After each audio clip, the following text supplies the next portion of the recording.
Días, bienvenidos a 3x7, Enrique Chávez, Carlos Paredes y Valery Vázquez de Velasco. Este sábado comenzando a analizar toda la semana, que tiene que ver sobre todo el tema central que queremos tener para iniciar esto, el pedido a la Comisión Permanente de la OEA, ¿no? Por parte del gobierno, esta necesidad de activar la Carta Democrática por parte de Pedro Castillo, y cómo ha sido tomada por el Congreso de la República, ¿no? Casi como si fuese el cuco, por un lado, y un ataque directo, y como si eso realmente pudiera cambiar el camino de las investigaciones y lo que está sucediendo desde la Fiscalía, desde el Ministerio Público.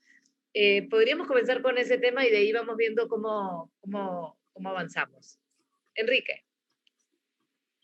Sí, efectivamente, lo primero es recordar que o sea, el portavoz del secretario de Estado estadounidense ha dicho ahora que si bien respaldan la constitucionalidad en el Perú, la democracia, la institucionalidad, ha hecho hincapié en que la rendición de cuentas es una condición también fundamental para esa democracia, ¿no? Y ha sido, yo creo, un mensaje directo al gobierno de Pedro Castillo, como diciendo, oye, tú no estás respondiendo muchas cosas, y en realidad, tanto en la carta en la que se reclama como en la versión que ha manejado el gobierno, pues aquí no se responde directamente los graves cargos de corrupción que pesan contra el presidente. Entonces, esta narrativa que se amarra de decir, es que primero clamaron fraude, ¿no? Y ahora no pueden aceptar la derrota hasta ahora, es bastante parcializada, evidentemente, y limitante.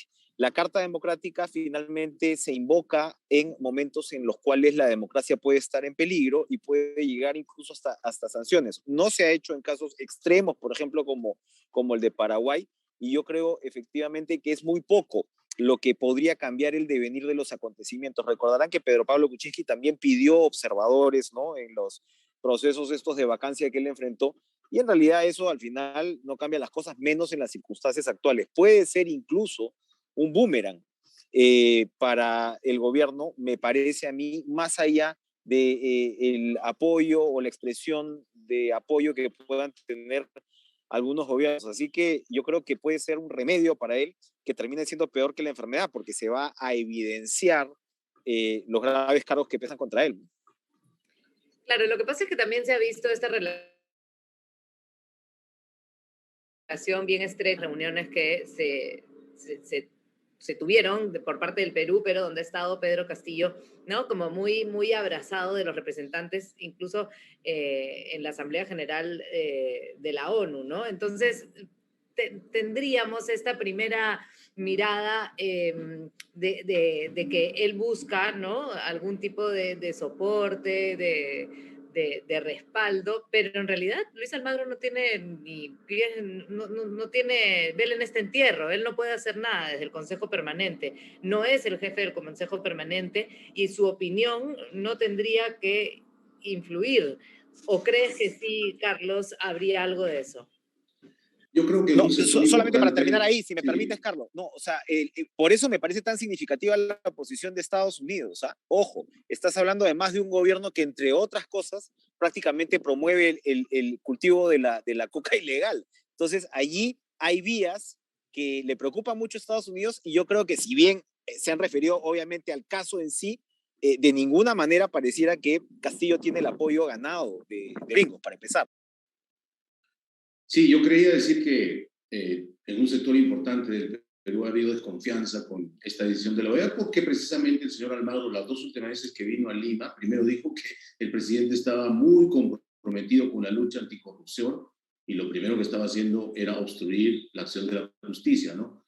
En su última visita dijo que el presidente estaba muy dedicado a abastecer de fertilizantes a la agricultura, porque la agricultura era el principal punto de su gobierno, y mira, Y hasta 3 ahora. procesos y no pueden comprar urea, ¿no? Pero la Carta Democrática se firmó en Lima, hay que recordarlo, en 2001, ¿no? Y creo que es válido que la OEA envíe una misión de vigilancia y además para lograr que en algo empiece a funcionar la gobernanza y el Consejo Permanente Consultivo va a tener que nombrar un presidente de misión, un jefe de misión. Y dependiendo de la calidad de este jefe de misión y de los integrantes de la misión, yo digo en su imparcialidad, porque queda claro que un sector importante de los países representados en la Organización de Estados Americanos que hoy la manejan son de una afiliación ideológica parecida a la que tiene el presidente Castillo, es decir, de izquierda, ¿no? Y yo creo que sí, coincido con Enrique en que puede ser un boomerang para el gobierno, ¿no? Porque cuando vengan a ver qué realmente está pasando en el país, el primero en violar la Carta Democrática, cuando uno la lee completamente, es precisamente el presidente Pedro Castillo. Cero transparencia en el gobierno, cero rendición de cuentas, opacidad absolutamente en la administración pública, no hay libertad de prensa adecuada porque el no declarar a los periodistas no significa dejarles sin chamba a los reporteros que están esperando en Palacio, significa no cumplir con tu deber de gobernante de rendir cuentas ante los ciudadanos a través de los medios de comunicación. Eso es un signo inequívoco de que no se está cumpliendo con la Carta Democrática de la OEA, ¿no? Así que yo creo que va a ser interesante que venga la misión, la sociedad civil va a tener oportunidad y de hecho ya hay gente que se está organizando para poder hablar y mostrar la realidad de las cosas. Y yo creo que no le va a ir bien a Pedro Castillo si es que la visión de la Organización de Estados Americanos es imparcial. Claro, el tema es que sea imparcial, pero creen que la reacción del Congreso ha sido la correcta? Todo lo que ha respondido, no solamente como declaraciones y como opiniones de algunos congresistas, sino el mismo presidente del Congreso, José Williams. Yo creo que más bien el Congreso lo que debería es abrazar, así como dices que la OEA, o Castillo espera que la OEA lo apapache, el Congreso debería abrir con los brazos abiertos una misión que finalmente es un instrumento democrático. Lo tuvimos un papel de la OEA, por ejemplo, con Fujimori, en los sectores del gobierno de Fujimori, y allí, bueno, vino una misión hasta que ya el tema reventó. Pero yo creo que al final, ahora, ahí añadir algo más, ¿no?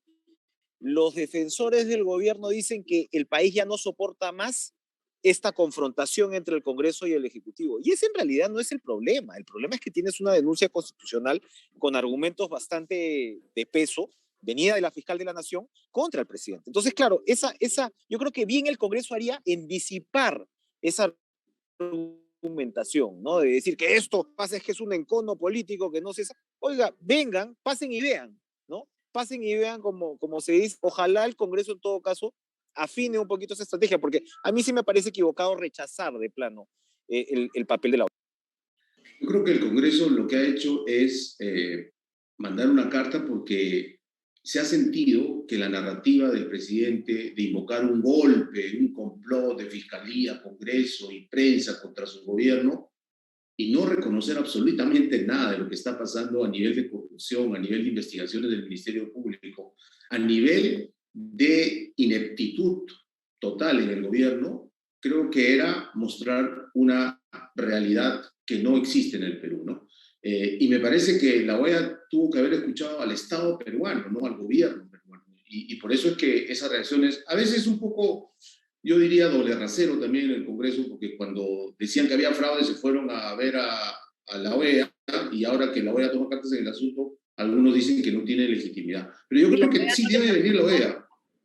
¿No? O la OEA no recibió a esta comisión porque tienen que hacer un llamado, no puedes tú llegar a tocarles la puerta.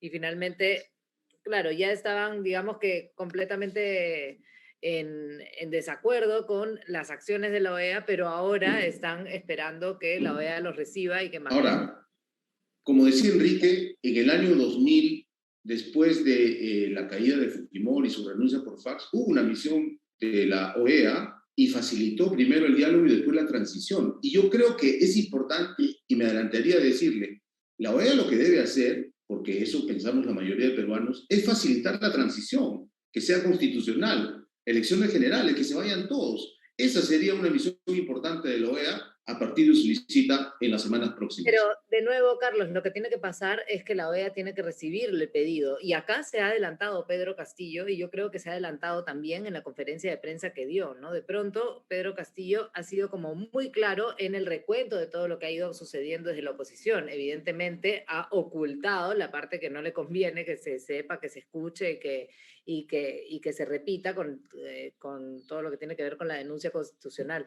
Pero al final de cuentas, la OEA va a responder a los pedidos que se hacen y es lo que finalmente ha sucedido el día jueves, ¿no? Cuando se han reunido todos en este Consejo Permanente y han decidido que sí va a haber una misión para activar la Carta Democrática. Al final, es una buena asesoría la que está recibiendo Pedro Castillo, ¿o no? Bueno, yo creo que los asesores, entiendo que han sido Harold Forza y Manuel Rodríguez Cuadro, le han pintado una escena, pero yo creo que va a ser un boomerang para Castillo, ¿no? Cuando vengan los observadores, la misión de la OEA, van a constatar in situ, insisto, que el primer violador de la Carta Democrática es Pedro Castillo Terrones, ¿no? Van a tener oportunidad de hablar, no con la oposición política, que a veces es errática en el Congreso, ya hemos dicho que el Congreso es parte del problema, no de la solución, pero sí va a poder escuchar a la sociedad civil que cada vez se está organizando mejor. Hay voces lúcidas de algunos congresistas, incluso estoy hablando de Edgar Málaga, por ejemplo, que está presentando hoy la tercera moción de vacancia, y yo creo que la OEA haría bien cumpliendo con su papel de afianzar la democracia, de hacer respetar la Carta Democrática, generando un proceso constitucional para la transición. ¿Para qué? Para elecciones generales, porque va a constatar que este gobierno ya no da más. Es decir, no hay gobernabilidad, no hay un mínimo de legitimidad, ¿no? Y sobre todo, no hay gobernanza. Los peruanos no estamos sintiendo que el gobierno de turno soluciona los problemas básicos del país, inseguridad, economía, etcétera, etcétera. Ahora, se ha avanzado, Enrique, yo no sé si nos escuchas porque hemos visto que la conexión está un poquito inestable, pero hemos estado viendo también que desde el Congreso de la República se ha avanzado, ¿no? Tanto con lo que acaba de decir Carlos, que es esta tercera moción de vacancia que está ya consiguiendo bastantes firmas. Ayer 24 votos de Fuerza Popular o firmas. 59 en este momento, al cierre de esta edición. Exacto, entonces comienzan a avanzar y se llega a una cifra más cercana a los 87, pero bueno, igual todavía faltan 20 bastantes, ¿no? Entonces, bueno, se avanza por ahí. Por otro lado, se avanza en el caso de la subcomisión para que los niños ya no tengan la posibilidad de votar frente al análisis que van a realizar en torno a la denuncia constitucional. Eso es que el Congreso se está ordenando un poco. ¿Cómo leen lo que está pasando ahí ahora, ¿no? Porque seguimos estando a un año con 3 intentos de moción de vacancia o 2 votadas, tantas veces además en contra de lo que está sucediendo por parte del gobierno, y al final el gobierno sigue ahí, y a veces como con esta conferencia de prensa o con este mensaje en la nación pareciera un poco fortalecido, ¿no? Con esta nueva estrategia y lo demás que hemos comentado. Sí, perdón por las señales, son las vicisitudes del periodismo de calle, del periodismo urbano. A ver, yo creo que es clave lo que Carlos dice, que este tema podría incluso ayudar a establecerte una agenda de transición, ¿no? Todavía no hay, en las conversaciones que uno tiene con congresistas y demás, todavía no hay una línea clara de cómo, en todo caso, se llegaría a una salida, ¿no? Porque como no se define cuál es el papel de Dina Boluarte, no se define si aquí habría una sucesión constitucional, no se define si lo que el Congreso estaría buscando es efectivamente una doble vacancia para ver qué cosa pasa y tiran los dados, no hay todavía una agenda clara. Entonces yo creo que este proceso puede efectivamente ayudar, ¿no?, a más o menos desbrozarte el camino y ir escuchando también a estas otras voces. Les comento que esta semana conversaba con varios exministros y todos coinciden, y estoy hablando del gobierno de García, del gobierno de Humala, del gobierno de Kuczynski, es decir, una muestra variopinta, y todos coinciden en concluir que esto anda muy mal y que en parte también hay que de alguna manera, no dejar que cierto sector político que es muy recalcitrante, muy reaccionario, si se quiere, asuma el control del discurso de la transición, ¿verdad? Entonces yo creo que puede ser interesante para poder efectivamente abrir esa cancha y escuchar voces de las que precisamente pueden generar un rechazo en otra parte de la población, ¿no? Al ser tan reaccionarios, tan refractarios, digamos, a discutir posibilidades constitucionales, ¿no? Eso es lo que me parece en ese caso. Carlos, ¿cómo lo ves tú? ¿Crees que el Congreso está avanzando? ¿Crees que hay algún tipo de acuerdo? ¿Crees que vamos a seguir con alarmas como esta de mociones de vacancia o lo que va en torno incluso a la subcomisión de acusaciones constitucionales sin que suceda nada? Porque Pedro Castillo además ha insistido esta semana 2 veces con que él se ve el 28 de julio del 2026. Y eso es nuevamente su discurso o un discurso nuevo, digamos, con fuerza dentro de todo este pedido a la Comisión Permanente y a la Carta Democrática a la OEA, ¿no? ¿Quién está más fuerte? ¿Quién va ganando el pulso hasta ahora? Yo creo que más fuerte está el Ministerio Público, ¿no? Y está avanzando a paso seguro, y creo que el Ministerio Público va a abrir esa trocha que hace falta para llegar a una solución pronta, no digo de vacancia inmediata, sino de ver las posibilidades de cómo la OEA nos ayuda a la transición. Porque esta semana el Ahí Congreso está a veces... además. ¿Qué? Está el Ahí factor Beder Camacho. está Sí, Camacho. claro. Esta semana el Congreso ha respondido, digamos, reactivamente, dando un puyazo, está interpelando al ministro César Landa por la intervención del presidente ante Naciones Unidas, que fue hace casi un mes y medio. Es en 2 años. Luego está apretando a los niños de Acción Popular. Parece ser que el mensaje que se quiere dar es: los niños no van a salir impunes, así que 120 días por lo menos de suspensión. Pero el día viernes, la Fiscalía ya ha pedido prisión preventiva contra este llamado gabinete en la sombra, que en pocas palabras son los hombres de absoluta confianza del presidente hasta hace muy poco. Pero ahí hay 2 nombres que no han merecido pedido de detención preventiva. Beder Camacho, que ya ha declarado abiertamente que está amenazado de muerte y que va a decir todo lo que sabe, y el señor también Chimabucuro. Ahora, Beder Camacho, según información que manejamos, no estaría acogido a la ley de colaboración, que es la figura que nosotros conocemos. El Código Procesal Penal también prevé otra figura muchísimo más interesante, que se llama el agente encubierto. Entonces, al parecer, este señor ya está trabajando hace mes y medio, 2 meses, como agente encubierto, y por eso es que cuando vemos las grabaciones en la Embajada de México, Venezuela, pareciera ser lo que hacemos televisión: oye, a ver, toma 1, toma 2, ¿no? Que estaba más o menos concertado, me da la impresión. Ajá. Eso quiere decir que la información que maneje y que aporte este señor puede ser realmente explosiva, porque él ha tenido hasta hace muy poquito acceso al propio Palacio de Gobierno, a lo que llamamos la cápsula presidencial. Yo creo que por ahí se va a ir detonando quizás lo que siempre hemos pedido en este podcast, la prueba madre, ¿no? Y eso puede ser irreversible ya para Pedro Castillo. Su reacción de esta semana, tan irascible y un poco nervioso, me da la impresión de que la Dirección Nacional de Inteligencia, la DINI, que debe saber muchas cosas, ya le está dando información respecto a eso. Y creo que por ahí va a ir decantándose, creo yo, en las próximas semanas las posibilidades del Congreso. O sea, no tanto depende del Congreso, más depende del trabajo de los fiscales, ¿no? Tenemos información. Oye, es lo que le pasó a Beder Camacho con Pedro Castillo para que hayan roto palitos. Enrique, ibas a decir algo. No, tan encubierto que escuchábamos el interrogatorio que tú le hiciste a Camacho precisamente para definir su condición, y toreaba. Y tan encubierto puede haber sido, mira cómo lo votan del Ministerio de la Mujer cuando sale la denuncia constitucional. O sea, hasta ese momento, él era protegido de Palacio de Gobierno, tanto que lo habían rotado y le daban pues la chamba, y probablemente lo que no se imaginaban era que él ya estaba coordinando en alguna instancia con el Ministerio Público, ¿no? Efectivamente, como una suerte de doble agente o de agente encubierto. Así que, si es la pregunta sobre en qué momento rompen papalitos, claramente es allí, pero es probable que él No, pero eso mucho es tiempo el atrás gobierno haya con estado ya él. teniendo algún tipo ¿Él con el gobierno cuándo? Antes.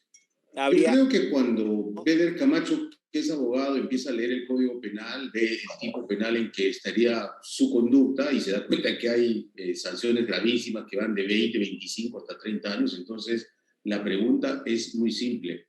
¿Voy a estar en la cárcel 20, 30 años para proteger a un señor? Y la respuesta siempre, a veces, es no.